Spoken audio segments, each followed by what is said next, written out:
कर दिया। स्टार्ट कर दिया। Universal adult franchise and Indian electoral. ठीक है, पहली बात हमें ये पता होना चाहिए कि यूनिवर्सल का मतलब क्या होता है। यूनिवर्सल का मतलब होता है जो दुनिया को चीज़ है, सारी दुनिया जिस चीज़ को माने उसे बोलते हैं यूनिवर्सल। क्या बोलते हैं उसे? यूनिवर्सल।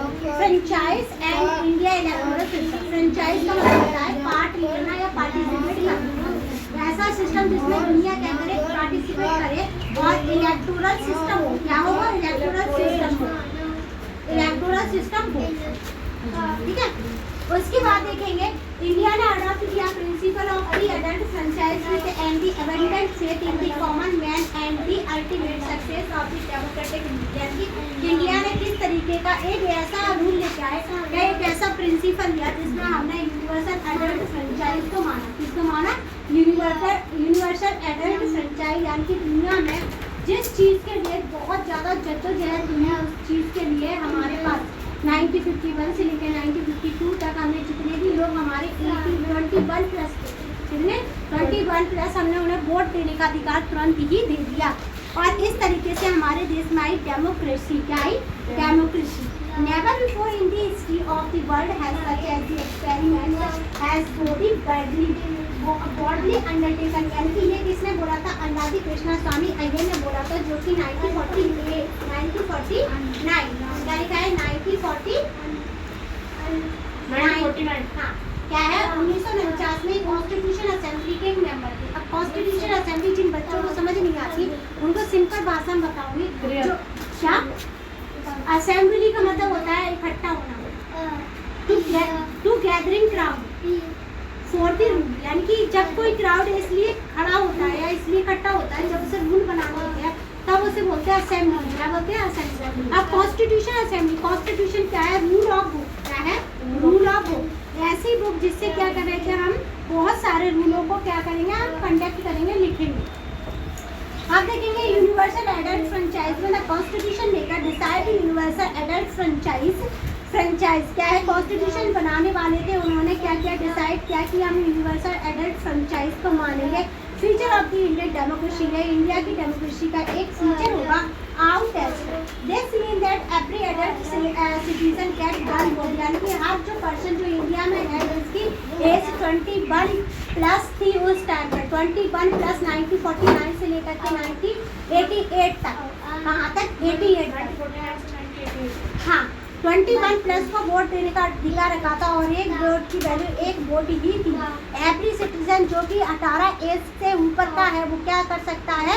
वोट दे सकता है, चाहे वो किसी भी जाति से हो, वंश से हो, उसका कलर गोरा या काला हो, रिलीजन उसका हिंदू मुस्लिम सिख ईसाई हो, जेंडर उसका लेडीज हो जेंट्स हो, या फिर मतलब ये कह सकते हैं हम थर्ड जेंडर भी हो।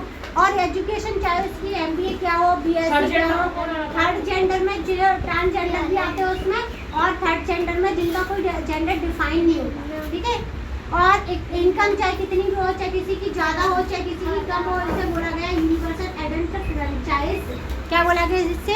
Universal adult. India change the maximum age for the voting 21। India ने क्या किया? 21 साल की जो एज थी उसे 18 कर दिया। कब कर दिया? 1988 में। डिस्कशन हुआ बहुत ज़्यादा इस चीज़ को। बोलो, सब देते हैं। हाँ, देखो universal franchise is the concern stone. यानी कि ये क्या था? कॉर्नर स्टोन, यानी कि कॉर्नर का स्टोन नहीं था। ये यूनिवर्सल फ्रेंचाइज का मतलब क्या होता है? डेमोक्रेसी का मेन पिलर होना। जैसे कि हम एक पिलर को हटा दे तो पूरा घर टूट जाएगा ना, उसी तरीके से हम यूनिवर्सल एडल्ट फ्रेंचाइज को हटा नहीं सकते। अगर हम यूनिवर्सल एडल्ट फ्रेंचाइज की बात करें तो इंडिया की डेमोक्रेसी में बहुत बड़ा पार्टिसिपेशन होता है। Lok Sabha, legislature, assembly. लोकसभा पता है? लोकसभा पता है? बताओ भी होगा। लोकसभा होती है जहाँ नेता वगैरह बैठते हैं उसको बोलते हैं। जहाँ पर लोग सना, लोकसभा पता है बेटा आपको? हाँ भाई, तो बेहतरीन दिल छूने वाला तो दिल वाली। मेरा आपने दीदी इंग्लिश में थोड़ी ना पूछा था, मैं तो हिंदी में पूछ रही हूँ। आप इंग्लिश में बता दो, हिंदी में बता दो, कोई दिक्कत थोड़ी हो उसमें। अच्छा, ऐसे ना हम लोअर हाउस में बोलते हैं।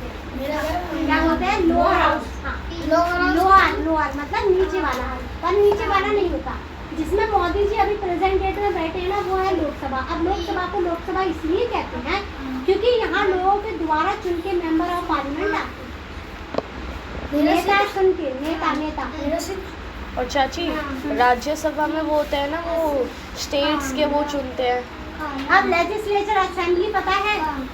Legislature assembly, legislature assembly page number है 118। ये होता है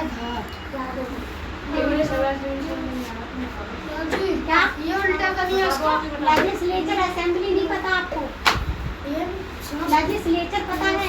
हाँ आपको पता है, विधायिका पता है ना आपको? क्या हो गया? मैं इससे कह रही हूँ, आपसे कुछ नहीं है।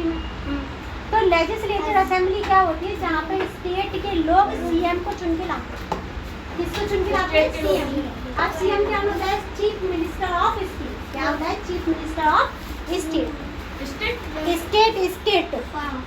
उसके बाद देखेंगे हमारा state and union territory. Union territory किसे पता है? यूनियन टेरिटरी और टेरिटरी होती है यूनियन। यूनियन टेरिटरी नहीं पता? इंडिया में 8 टेरिटरी है यूनियन। हमारे पास 8 यूनियन टेरिटरी है जिनके नाम है दिल्ली, पुडुचेरी, जम्मू कश्मीर, लद्दाख, अंडमान निकोबार, लक्षद्वीप और चंडीगढ़।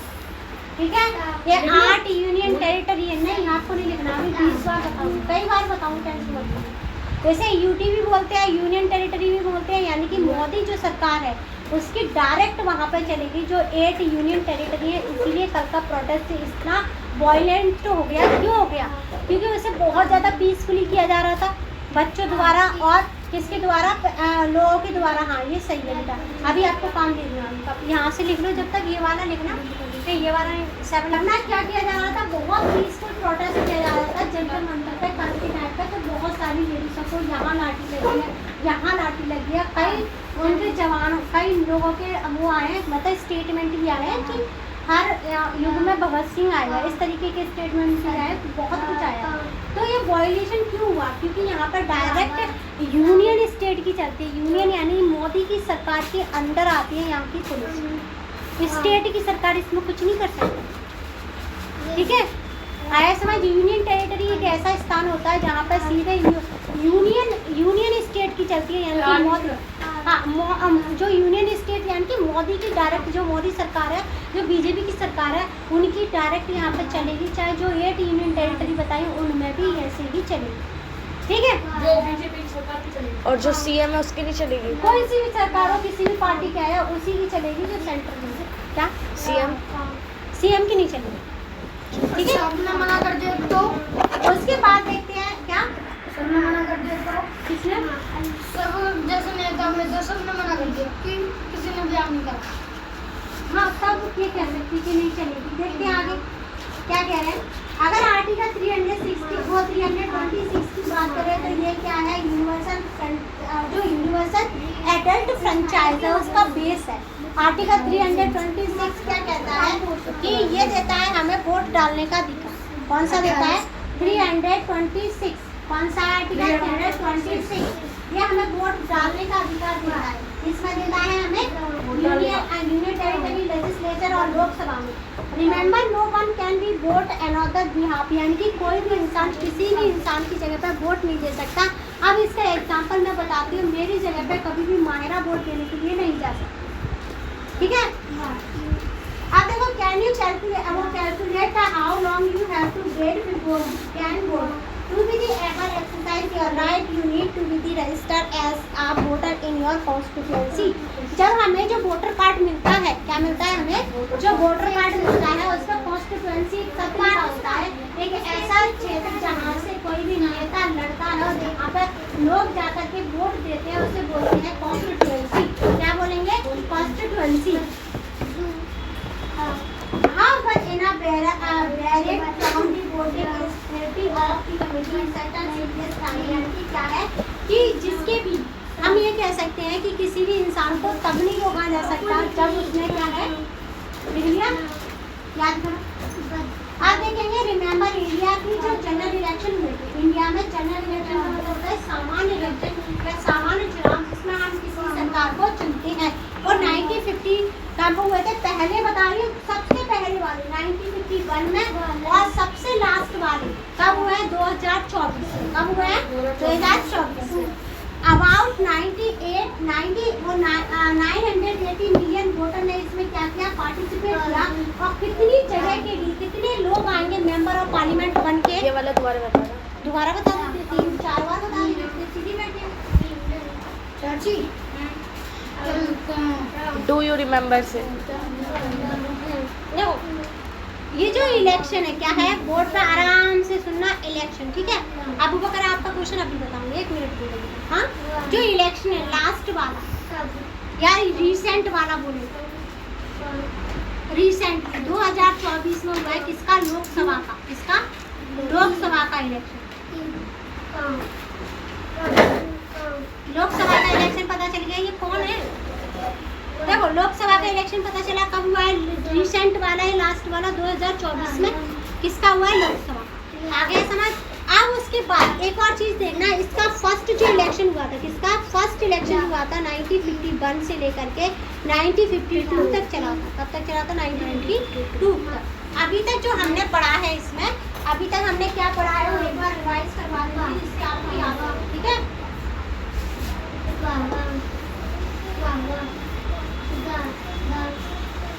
आराम से देखना, पहले तो चैप्टर का नाम क्या था, यूनिवर्सल था, यानी कि सर्वमान्य। क्या होगा, सर्वमान्य, यानी कि सबके द्वारा जिसे मान्यता मिल जाए, यानी कि उसे बोलते हैं।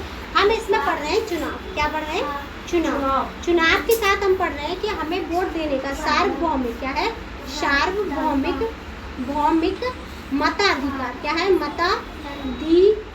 मताधिकार का मतलब होता है हमें वोट देने का अधिकार। हम इस चीज़ को हमने पढ़ा, तो पहली बार हमने पढ़ा कि हमारे पास जो एज थी 18 प्लस के लोग कभी भी वोट दे सकते हैं इस टाइम, चाहे उनकी कास्ट कोई भी हो, चाहे उनकी जेंडर कोई भी हो, चाहे वो किसी भी स्टेट से हो, चाहे उसकी क्रीड कोई भी हो, चाहे उसका कलर कोई भी हो, और चाहे किसी भी रिलीजन उसका, चाहे कुछ भी हो, रिलीजन कुछ भी हो, हमें कोई फर्क नहीं पड़ता, हम वोट दे सकते हैं। लेकिन ये कब थी, ये तो आज की डेट है ना, टुडे, आज का है ना सब कुछ। हम इससे पहले की बात करें तो 21 प्लस वाले लोग को ही क्या दे सकते थे, वोट दे सकते थे। क्या दे सकते थे, वोट दे सकते थे। और एक वोट की जो वैल्यू होती थी वो एक ही वोट होती थी। ये 1980 में बना था ना रूल? हाँ, ये 1980 में बना था, कॉन्स्टिट्यूशन अमेंडमेंट कितने बनाया था सरकार ने। और ये जो वोट उसकी वो है, स्टार्ट कब से हुआ, 1951 से लेकर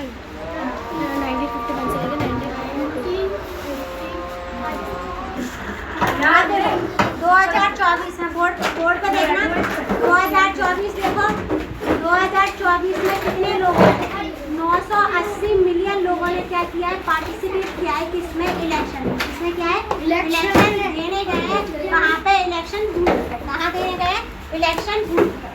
फिर उसके बाद हमारे क्या निकल के आया है, उसके बाद बहुत आराम से देखना, अब हमारे देश को अगर हम बांटे तो 543 लोग हैं जो हमारे देश में चुन के आते हैं, और इतनी जगह है जहाँ से नेता खड़े होते हैं, ठीक है। इतने नेता हमारे चुन के आएंगे, ये जीते हुए हैं, कितने जीते हुए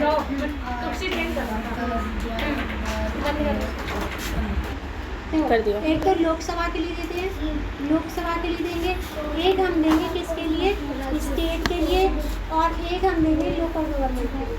अब तीनों को समझना, यहाँ होगी सेंट्रल गवर्नमेंट, यहाँ पे स्टेट गवर्नमेंट, और यहाँ पे गवर्नमेंट होगी, और यहाँ पे होगी पंचायत। मतलब हाँ पंचायत, ठीक है, पंचायत, वो वाली पंचायत। यहाँ पे क्या होगी, पंचायत, जैसे गांव वाली पंचायत। हाँ, गाँव वाली, ठीक है। हम 3 जगह इलेक्शन देंगे। अब यहाँ पे पहले 18 साल की एज कितनी थी, पहले 21 कितनी थी, 21 एज, ठीक है। अब हो गई 18, कब हुई, 1988 में। कब हुई, 1988 में। और कॉन्स्टिट्यूशन अमेंडमेंट हुआ था 61, ठीक है, 61 कॉन्स्टिट्यूशन अमेंडमेंट हुआ था 1980 में, जब हमने क्या किया था, 21 से हटा करके 18 कर दी थी। एक और चीज़ ऐड करेंगे इसी में, किसी के जेंडर से, किसी की कास्ट से, किसी के धर्म से, और किसी के कलर से, और किसी के जेंडर से, और किससे, स्टेट से, रीजन से, इनकम, इनकम एजुकेशन और एजुकेशन से कोई फर्क नहीं पड़ता। हम वोट देने का अधिकार हर सिटीजन को देंगे। किसको देंगे? सिटीजन को देंगे। ठीक है, अभी तक इतना ही पढ़ाया है। लास्ट जो इलेक्शन हुआ है वो 2024 में हुआ है और इसमें 980 मिलियन लोगों ने क्या किया है? पार्टिसिपेट किया है। ठीक है, कितनी जगह पे लोगों ने लड़ा है इलेक्शन? 543 जगह पे यहाँ पे मेंबर ऑफ पार्लियामेंट लड़े। ठीक है, अब एक और चीज़ देखना, पहला जो इलेक्शन हुआ था इंडिया के अंदर वो हुआ था 1951 से लेकर के 1953 तक। ठीक है, अभी तक कोई डाउट है क्या? रोको इसे, ये इसे मत सिखाओ, ये मत सिखाओ बेटा। कर दिया। India has 3.1 million elected representative, यानी कि इंडिया के पास रिप्रेजेंटेटिव क्या है। अब इस शब्द को बहुत अच्छे तरीके से समझना।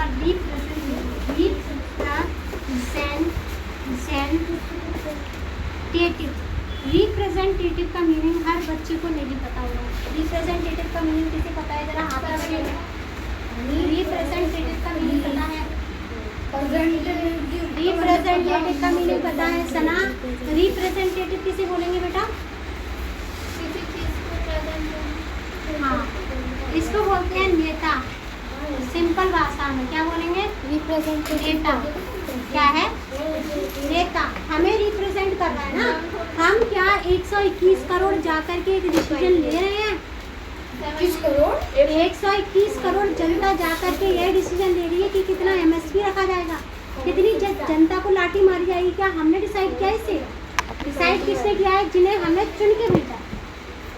कल जितनी जनता को लाठी पड़ी किसने भेजा था? हमने चुन के भेजा जिन नेताओं को। हमारे पैसों से जिनने खाना खाया, जिनने वर्दी पहनी, जिनके जूते भी हमारे पैसों से आए, वो ये हमें डंडे मार रहे। कितनी अच्छी बात है, इसीलिए वो डेमोक्रेसी कहते हैं। आगे एक तक के समझ। तो दीदी अगर आप बोलोगे हाँ देखो, यहाँ से देखेंगे क्या है? 2025 क्या है? 2,50,000 local government body across the India. अब देखो 2000 क्या ये क्या? 2,50,000 बॉडीज बोला है ना इसमें। बॉडीज का मतलब होता है इंस्टीट्यूशन। क्या है? इंस्टीट्यूशन। यानी कि इतनी या कह सकते हैं यहाँ पे स्टेट के जो नेता होंगे वो, पंचायत के जो नेता होंगे वो, सारे इतने हैं। ये नेता इतने हैं रिप्रेजेंटेटिव। हमें जो नहीं आया नहीं समझ, मेरे को कोई बात नहीं। इतने नेताओं की संख्या अब आगे समझ। कितने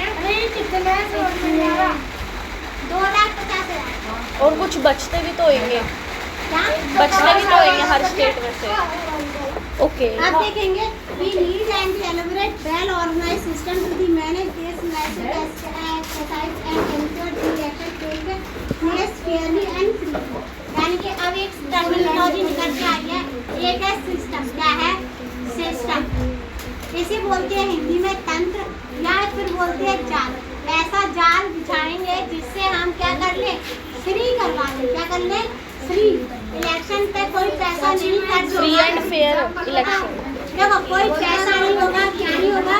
कोई पैसा नहीं होगा और फेयर नहीं। क्या होगा? फेयर नहीं, यानी कि डर नहीं होगा। क्या नहीं होगा? ना तो डर होगा इलेक्शन डालते जाओ, यानी कि जब हम वोट देने जाते हैं तो हमें कोई डर नहीं होगा किसी की नेता का, और कोई पैसे नहीं लगेंगे कि नहीं आपने वोट दिया है 2 लाख रुपए, ऐसा। ठीक है, सिस्टम समझ में आया? एक ऐसी व्यवस्था जिसमें हम फ्री और फेयर इलेक्शन कराते हैं उसे बोलते हैं सिस्टम। क्या बोलेंगे उसे? सिस्टम। अगर हम इस चैप्टर की बात करें तो बहुत ही ज़्यादा ब्रीफली हम देखेंगे कि किस तरीके से इलेक्शन होते हैं, किस तरीके से इलेक्टोरल सिस्टम काम करता है, कैसे ऑर्गेनाइज करते हैं। डोंट मिस आउट में देखेंगे कि independence only 30% of Indian were available vote franchise not universal. We will dwell more into history another part of the textbook। अब देखना हमारी जो 100% जनसंख्या है उसका केवल 13% लोग ही वोट डाल सकते थे जब हम आज़ाद हुए। आज़ाद नहीं थे, आज़ाद हुए थे तब, और आज़ाद नहीं थे तब। केवल 13% लोग ही हमारी डेमोक्रेसी में वोट डाल सकते थे। ऐसा चाची ऐसा चाची हाँ, हमारा देश आजाद नहीं होता 13% में से बोल रहा सकता है। जब हमारा देश आजाद नहीं होता तो कौन खड़ा होता है? जब देश आजाद नहीं है किसके गुलाम है? अमेरिका वगैरह अंग्रेजों की ब्रिटिशियर्स। इंडियन को खड़ा नहीं होंगे। होने देते थे लेकिन बहुत लड़ाई की बात है। जैसे अभी देखा कभी हाथ वाली पार्टी सबसे पुरानी है ना। हाँ उसी ने आजाद करवाया है हाँ। देश को। और हाथ की लकीर जुए के लगी दादा है। के बारे में भी बोला था उन्होंने, वो भी गए थे उनके साथ। अच्छा आगे चलते केवल 13% 100 में से 13% लोगों को ही वोट डालने का अधिकार था हमारे देश में जब हम आजाद हुए थे 1947 में। आजाद कब हुए थे अयान बेटा? 1947 1947 को हिंदी में क्या कहते हैं? 1946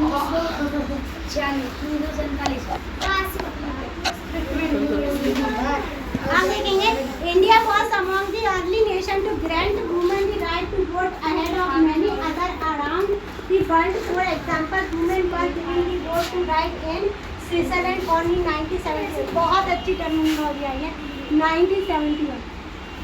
देखना आराम से देखना। इंडिया अपनी लेडीज़ों को अपनी जितनी भी वुमेन है ना उन्हें कहा 1951 के इलेक्शन में वोट डालने का अधिकार दे चुका है 1952 के ठीक है 19? लेकिन हाँ 52 और 51 ठीक है और 1971 में स्विट्जरलैंड कह रहा है अब देंगे हम लेडीज़ों को वोट डालने का अधिकार। यानी कि इतनी डेवलप कंट्री इतनी बड़ी डेवलप कंट्री इतनी अच्छी बड़ी नहीं है एरिया में बड़ी नहीं है लेकिन इंटेलेक्चुअल जो प्रॉपर्टी होती है ना जो पढ़ने का है रहन सहन का है वो तरीका अच्छा ठीक है। क्यों नहीं होती? हाँ हाँ उसे नहीं पता। Women found long and they are the merry country to give this fundamental democratic right. ये क्या है हमारा ये फंडामेंटल डेमोक्रेटिक राइट है। आप एक टर्म देखना डेमोक्रेटिक समझ आता है? डेमोक्रेटिक आ गया। डेमोक्रेटिक फंडामेंटल क्या है? फंडामेंटल राइट्स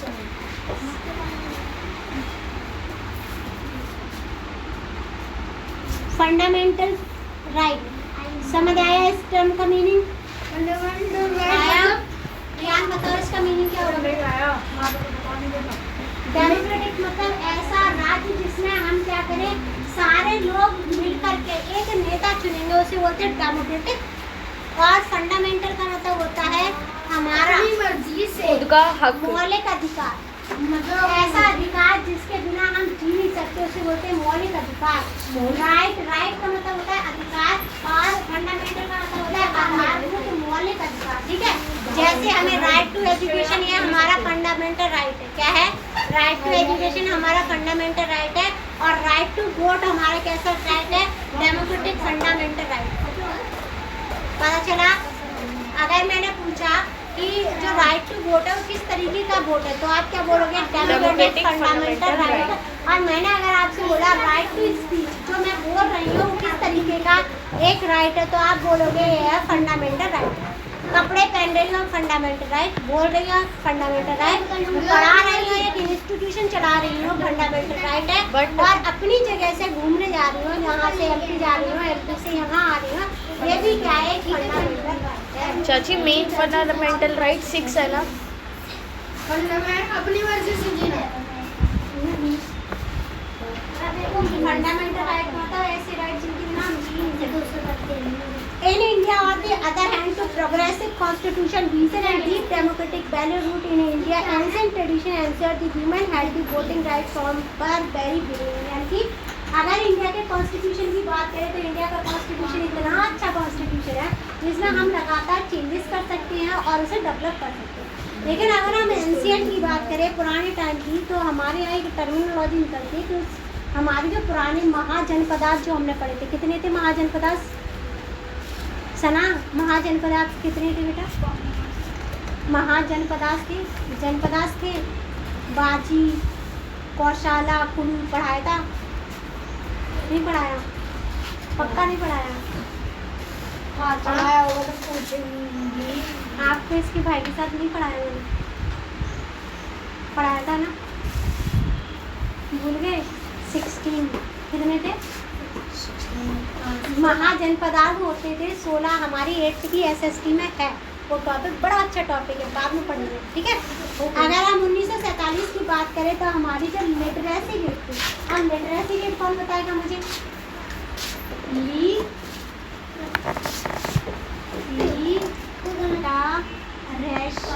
लिटरेसी बताओ जरा, लिटरेसी मीनिंग क्या है हिंदी में? लिटरेसी का अर्थ क्या है? और उस टाइम पर हमारे यहाँ केवल 14% लोग ही लिटरेट होने से पहले चाची, लिटरेसी का मीनिंग क्या हो सकता है? एवरीवन इज इक्वल नहीं हो सकता? अरे हिंदी में बता दो। 40% जो लिटरेसी रेट थी वो बहुत ज़्यादा था, तो आप बताओ लिटरेसी का मीनिंग बताओ। अभी जनसंख्या क्या है? जनसंख्या पढ़ते नहीं थे या पढ़ाते नहीं? कौन? पढ़ते नहीं थे या पढ़ाते नहीं थे? पढ़ते और फिर आंसर भी नहीं आए, इतने छोटे छोटे थे। लिटरेसी का मतलब होता है टू रीड, टू स्टडी। जब हम लिख सकते हैं, राइट कर सकते हैं, लर्न कर सकते हैं उस चीज़ को। हाँ, मेरे को तो पहले तो लिटरेसी मैंने आपको नहीं पढ़ाई, मेरे को नहीं पढ़ाई। तो आप आए अभी हो, घर जाके पढ़ाऊँ आपके? हाँ, लिटरेसी में पता चल गया, पढ़ना पढ़ना लिखना, ठीक है। बीच में तो Only 8% among the women, और इसमें से भी क्या थी? 14% दीदी आराम से देखना, ये क्या है हमारा 14%, इसमें मेल और फीमेल दोनों है, फीमेल भी है इसमें, क्या है? फीमेल। और केवल 8% पूरे इसमें से 100 वुमेन है, तो केवल 8% वुमेन पढ़ी लिखी थी। 8% बस। पता चल गया इतनी बेकार कंडीशन थी इंडिया की 1947। अब देखिए, some argue that the right to vote should be given only to the literate people, यानी कि उस टाइम पे ये माना जाता था, माना नहीं जाता था। ब्रिटिश में ये रूल था कि जो पढ़ा लिखा होगा वो ही वोट देगा, इस वजह से ये 13% लोग वोट देंगे। पता चला? लिखेगा 13% लोग पढ़े लिखे। Discuss in your Europe why the constitution make have decide on the चाची। universal, हाँ 14% मेल और फीमेल वो थे पढ़े लिखे, और 13% ने वोट दिया, तो 1% कहाँ गए? अच्छा, तो उसके पास वोटर आईडी कार्ड भी तो नहीं है। अब हम क्या एलिजिबल नहीं है देने के लिए वोट? जब टाइम अच्छा क्वेश्चन है, मैंने मना थोड़ी करी है। अब इसी वजह से हमने क्या किया, सारे लोगों को यूनिवर्सल एडल्ट फ्रेंचाइज दे दिया। हम कहते हैं हमारे यहाँ सब इक्वल है, क्या है? सब इक्वल है। There are the several reason why the universal adult franchise is so important, यानी कि क्यों इम्पोर्टेंट है। अगर हम यूनिवर्सल एडल्ट फ्रेंचाइज की बात करें तो ये इम्पोर्टेंट क्यों है? इसका सबसे बड़ा रीज़न है कि पीपल पार्टिसिपेट कर सके, प्रॉब्लम को सॉल्व कर सके, और फॉस्टर सिविल एंगेजमेंट हो हर उस इंसान की जो लाइन में आखिरी इंसान है, उसको भी वोट देने का अधिकार हो, क्योंकि वो ये ना कहे बाद में कि मुझे वोट देने का अधिकार इसलिए नहीं दिया गया कि मैं इस जाति से आता हूँ। इसीलिए हर इंसान का हमने पार्टिसिपेशन लिखा, क्योंकि कमियाँ अगर होती हैं तो वहाँ लड़ाइयाँ होती हैं, ठीक है। Everyone is equal, हर इंसान इक्वल है। People decide what type of future they want and who can best represent them, यानी कि people खुद ही डिसाइड करता है कि हमें सही से रिप्रेजेंट कौन कर सकता है और कौन हमारे लिए अच्छे डिसीजन ले सकता है, ठीक है। इलेक्टेड रिप्रेजेंटेटिव आंसरेबल, जितने भी लोग जिन्हें हम चुन के भेजते हैं, मेंबर ऑफ पार्लियामेंट बनाते हैं, वो हमारे लिए आंसरेबल होते हैं। जैसे नीट के पेपर पर सरकार आंसर नहीं दे रही, तो इसी चीज़ के लिए वो लड़ रहे हैं, क्योंकि कॉन्स्टिट्यूशन ने लिखा है कि आंसरेबल अकाउंटेबिलिटी होगी सरकार की। वो कह रहे हैं कि कौन जिम्मेदार है कि मल्टीपल पेपर, जैसे उसका यूपी PCS का पेपर वो हो गया, नीट का हो गया और रेलवे का हो गया, ये क्या हो क्या रहा है।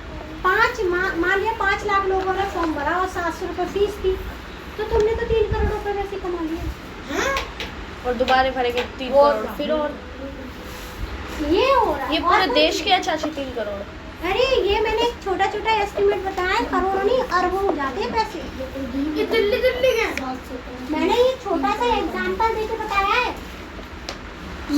टाइम पर जब मैंने भरा था फॉर्म एनटीपीसी का, तो एनटीपीसी का फॉर्म भरने वाले लोग कितने थे उस टाइम पे? कम से कम 19 लाख लोगों ने फॉर्म भरा था और एक फॉर्म की कीमत थी 750 रुपये। करोड़ों कमा रहे हैं। और पेपर लीक हो गया, ऐसा ही बार हुआ है, ऐसा तो उठाइए सरकार ने, ठीक है। अब नो डिस्क्रिमिनेशन, हम किसी के साथ डिस्क्रिमिनेशन नहीं कर सकते। किस केस पे?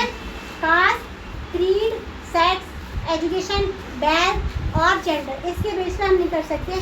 तो जितने भी लोग हमारे देश के होंगे वो हमारा फ्यूचर डिसाइड करेंगे। और हर उस जो पिछड़ा हुआ वल्नरेबल सेक्शन से भी आता है, देखो हर इंसान जो बहुत बहुत बहुत रेयर कंडीशन से है जहाँ उसे खाने को भी नहीं मिल रहा, उसकी बात भी सुनी जाएगी, ये भी कॉन्स्टिट्यूशन में लिखा पड़ा है, ठीक है। अब इसमें 2 कॉलम छोड़े गए हैं। ये क्या कह रहा है? कर दी। तो पता क्यों नहीं आ रहा? बता तो रहा हूँ। क्या सरकार सरकार तो नहीं सब बोल रहा है, नहीं लोग चला तो सरकार नहीं बोल रही। उन्हें वो जो अंग्रेज बताते थे अंग्रेजों को नहीं बोल रही। हाँ इंडिया की लिटरेसी रेट अभी कितनी? 40%। इंडिया की लिटरेसी रेट अभी कितनी होगी? सना, इंडिया की लिटरेसी रेट अभी कितनी होगी? क्या होता है? क्या 40% है? ना, मेरा 60 तो वो थे ना, कुछ था 60 गूगल करके ला, क्या गूगल कर लो। कर लूँ? करो, 44%। ऐसा गाल से खींच के मारूंगी ना।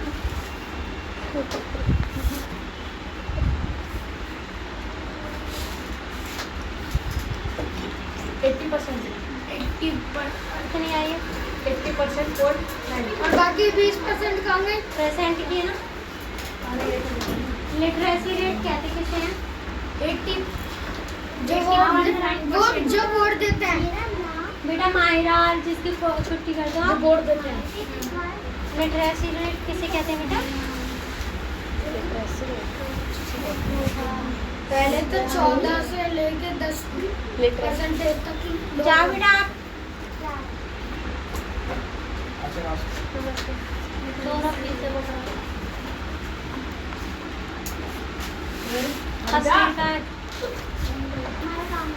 बंद करो।